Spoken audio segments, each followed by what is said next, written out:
Hello everyone. Today we're going to talk about financial well-being. Something that we don't really talk about much, do we? So here we go. Human behavior is motivated by many factors. If you look at it, we need finances to meet our basic needs, our physiological needs, our sense of, having a home, good quality food, water. These are very basic needs. We need finances to meet those basic needs.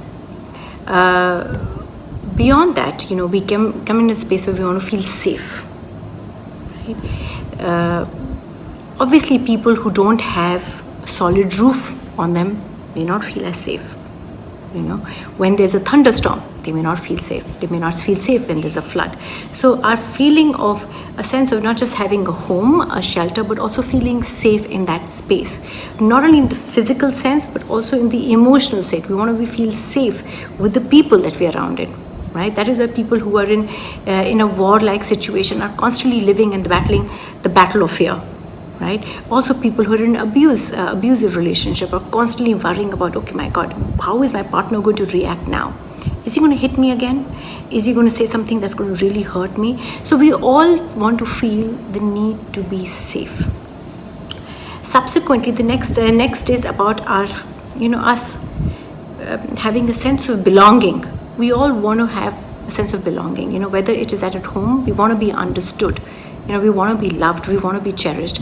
At the same time, we want to be understood when we go at workplaces. A lot of times we say, oh, that guy is different. He has a different way of thinking. He or she may have different things or way of opinions. How can we embrace everybody and have a sense of belongingness? Today's life, when we are living in nuclear families, we're not living in joint families, we're not living as a part of a larger community, it has become extremely challenging, especially in the COVID period of time when we were all cocooned in our homes. I think one of the biggest killers has been mental distress, which has come from isolation. I've heard stories about people in very small apartments, and they were living single. They didn't have anybody to communicate with. There was nobody else sharing that space with them. They were really struggling because they didn't have any sense of communication. They had no connection with the human world. Their connection with the human world was through telephone, was through television and the news. So it's very important to feel. It's very important to feel safe in the physical sense of our environment, the people that we surround ourselves. It's only when we feel safe, then we feel that we can achieve, self-esteem. We can go after that bigger thing. We can go after awards, recognition, fame. We want to be recognized for what we are capable of. Our inner talents can really come out to the surface, to the optimum level. We can truly become leaders in our space. We can truly become mentors in our space. We can truly become influencers in our space. So self-esteem becomes really important. And the last one is self-actualization. To become how you can really become the fullest version of yourself with abundance. Right? To becoming one with yourself, to become one with the God. So that is very important. So without financial well-being, unless the base of our well-being, our human behavior and our human needs are not met, how do we really even transcend from these levels to all the way to the self-actualization? And more importantly, financial well-being is also very important across all wellness dimensions. So when you look at physical health, right? So in America, in the fast food culture, we've also seen people eating like McDonald's was one of the first biggest brands to come in America, and it was easy, accessible, cheap, right? Nobody thought about nutrition at that particular point of time. So when you don't have enough of money, you don't have the choice to choose nutritious food. Look at our poor people, our underprivileged people in India. They're probably having just sometimes rice and water, right, or rice and milk, or just plain rice. They're not getting all the essential vitamins and minerals. So physical health and feeling full embodiment of nourishment in our body can only happen when we have disposable income in our place.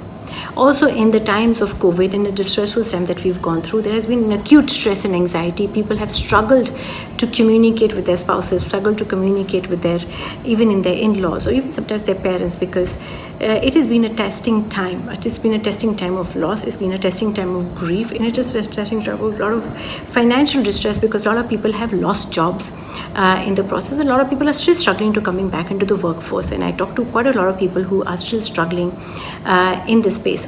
So financial distress has added anxiety, has added hopelessness, has created foggy minds, because you suddenly felt like you don't know which sense of direction you're moving towards.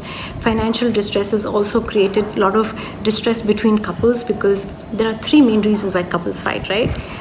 My parents, your parents, my money, your money, my past, your past. So my money and your money has also become a critical area for spouse having disagreements.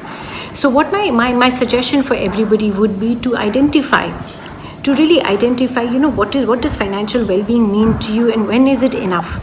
When is it enough that you've met all your basic needs? And post that, how much more do you need to have a sense of fulfillment in life, right? And that definition comes when you have a larger wellness vision defined. If you have a larger wellness vision defined, it gets very easy to align that with your financial goals and your financial well-being, and truly define, what does wealth mean, what does prosperity mean, and how does that tie in with happiness for me as a person. I think these are the larger questions we as a society need to ask, we as an individual need to ask. When are we going to stop this rat race? When is it going to be enough for me? And a lot of people in this period of time have had great awakening and are actually questioning that question.